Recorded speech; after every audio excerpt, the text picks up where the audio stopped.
të dyja gjërat nuk shoh se kanë një lidhje. Do ta shpjegoj se pse. Po, në bazë informacioneve që unë kam, non grata është hequr zyrtarisht, publikimi i saj pritet. Ky është informacion, domethënë ime, nuk është qendrimi i Partisë Demokratike. Ne po spekulojmë me bazë informacioneve që secili kemi apo që kemi. Kështu do të ma lejoni këtë.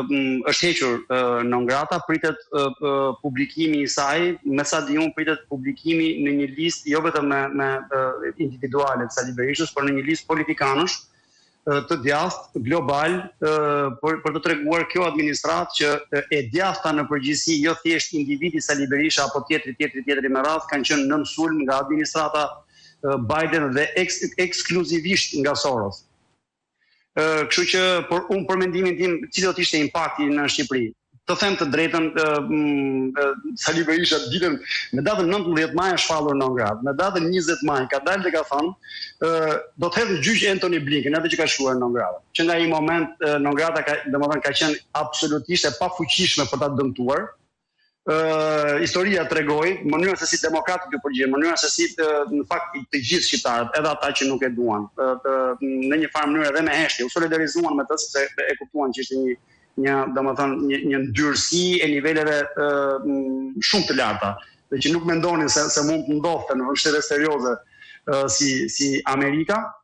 Sali Berisha tregoi përmes zgjedhjesh në popull me kuti votime, zgjedhjesh të padrejta, jo të lira, jo të ndershme, të patronazhuara etj me radhë, që non grata nuk arriti dot ta çfonte, nuk arriti dot ta vriste. Ishte një plumb i rënd, po Sali Berisha domethënë qelloi antiplumb nga kjo pikpamje, qelloi i blinduar.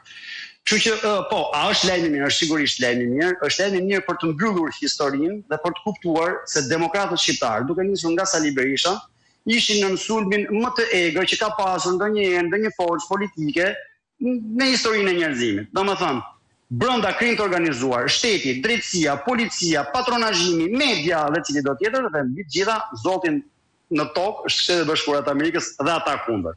Mbijetuan, janë forca e dytë politike me gjithë padrejtësitë që ndodhin.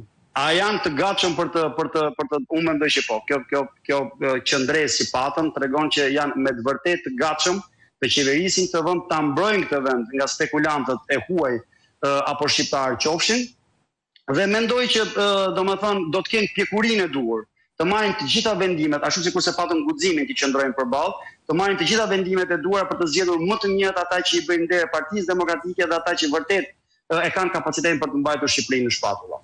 Jam i bindur për këtë. Po për sa i përket ndryshimeve të brendshme, të pritshme